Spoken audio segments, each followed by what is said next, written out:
धनबाद में जिला खनिज फाउंडेशन ट्रस्ट यानी DMFT के अंतर विभागीय समीक्षा एवं समन्वय बैठक में उपायुक्त आदित्य रंजन ने विकास योजनाओं की प्रगति का विस्तृत जायजा लिया।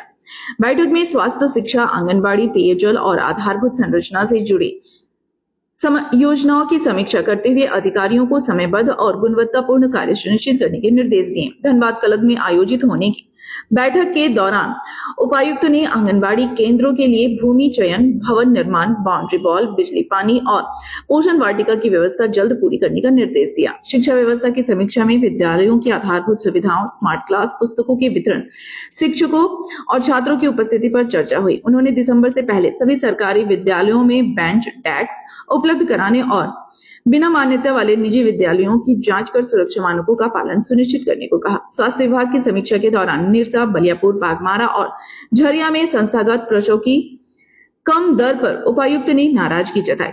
संबंधित चिकित्सा पदाधिकारियों और CHO के वेतन पर रोक लगाने तथा स्पष्टीकरण देने के निर्देश दिए। साथ ही 30 दिसंबर तक सभी CHC और स्वास्थ्य केंद्रों का रात्रि निरीक्षण कराने तथा अनधिकृत अस्पतालों और क्लिनिकों की जांच के निर्देश भी दिए गए। बैठक में DMFT की सभी लंबित योजनाओं, भूमि विवाद, निविदा प्रक्रिया और निर्माण कार्यों की प्रगति की भी समीक्षा की गई। उपायुक्त ने अधिकारियों को फील्ड में उतरकर नियमित मॉनिटरिंग करने और विभागों के बीच बेहतर समन्वय के साथ योजनाओं का लाभ आम जनता तक पहुंचाने पर जोर दिया। उन्होंने कहा कि सड़क, पेयजल, अस्पताल, विद्यालय और आंगनबाड़ी से जुड़ी सभी योजनाओं को तय समय सीमा में पूरा किया जाए। संबंधित एजेंसियों ने 30 अक्टूबर तक अधिकांश योजनाएं पूरी करने का भरोसा दिलाया है। देखिए, कोशिश है कि DMFT से जितनी भी योजनाएं बन रही है सभी का गति का समीक्षा हुआ। बहुत सारी स्कीम जमीन के मामलों के चलते, ग्राम सभा के चलते, स्थानीय असहयोगात्मक रवैये के चलते लंबित हो रहे थे। एक कोऑर्डिनेशन मीटिंग आज रखी गई थी जिसमें सभी एजेंसीज थे। सबसे पहले समाज कल्याण के साथ बैठक हुई। कई जगह पर जहां पर समाज कल्याण विभाग के पदाधिकारी फील्ड पर नहीं जा रहे थे, कोऑर्डिनेट नहीं कर रहे थे, उसकी वजह से लंबित हो रहा था, उन सब पर चर्चा हुई। साथ ही साथ फिर शिक्षा विभाग की चर्चा हुई, स्वास्थ्य विभाग की चर्चा हुई। उसके बाद जितनी भी स्कीम्स दी हैं, स्थानीय माननीय जनप्रतिनिधि गण द्वारा जो स्कीम्स दी जाती है, माननीय मुखियागण द्वारा जो स्कीम दी जाती है और अन्य जनप्रतिनिधि भी जो देते हैं, वो सब स्कीम किसी न किसी कारण से जो हो गए हैं वो तो बहुत अच्छा है। कुछ लंबित जो हो जा रहे हैं, कहीं रैयत का जमीन निकल जा रहा है, कहीं बिना कारण के भी विरोध है, उन सबको हम लोग आज कोऑर्डिनेट करके सॉल्व कराने का कोशिश की। कुछ इंटर डिपार्टमेंटल कोऑर्डिनेशन की वजह से कुछ खतरे की भी चीज़ें रहती है। कुछ विद्यालय हैं जिसके ऊपर से 11,000 वोल्ट का तार गुजरा हुआ है, कुछ विद्यालय हैं जहाँ मीटर लग गया है, बिजली का कनेक्शन नहीं मिला है, कुछ आंगनवाड़ी है जहाँ पर तार रखा हुआ है पर झूल रहा है। ऐसी खतरे वाली चीज़ों को लेकर बिजली विभाग से भी बातचीत हुई।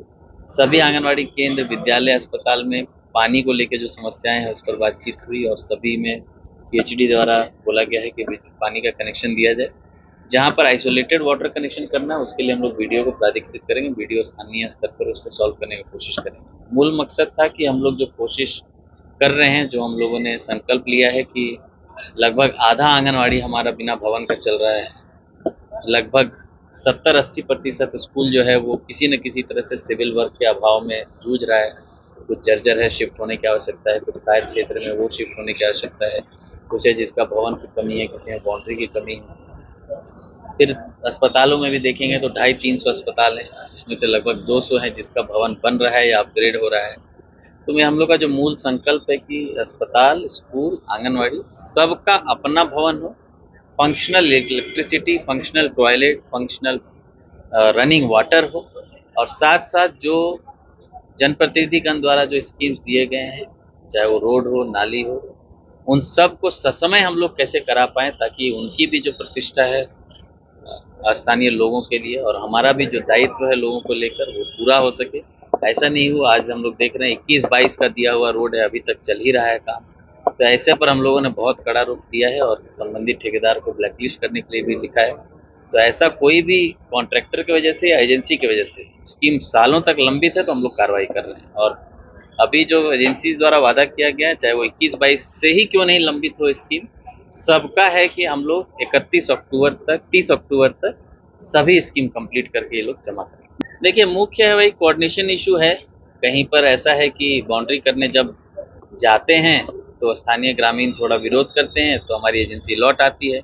फिर जब हमारा अंचल अधिकारी थाना प्रभारी वहाँ जाते हैं तो फिर काम होने देते हैं, फिर वो लोग वापस आते हैं तो फिर काम बंद हो जाता है। तो ऐसा बहुत सारा जगह आ रहा है और अकारण भी आ रहा है, कुछ कारण भी है, कुछ जेन्युइन इश्यू भी है, तो वो सबको हम लोग सॉल्व करने का कोशिश नया कार्य योजना में हम लोग प्रयास कर रहे हैं कि जितना भी सदर का पूरा ओवरऑल अपग्रेडेशन जो चल रहा है वो हम लोग कंप्लीट करा सकें, ताकि सदर में अपना ब्लड बैंक हो, अपना MRI हो, अपना CT स्कैन हो। हम लोग का मूल मकसद है कि SNMCH का थोड़ा वर्कलोड कम हो और सदर अपने आप में बहुत ही उत्कृष्ट संस्था के रूप में उभर पाए। नई कार्य योजना में अभी हम लोग बड़े कॉलेजेस में मल्टीपर्पज हॉल देने का प्रयास कर रहे हैं, लाइब्रेरी देने का प्रयास कर रहे हैं।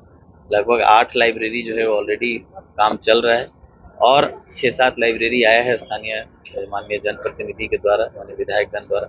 उन सबको भी आज हम लोग कोशिश कर रहे हैं।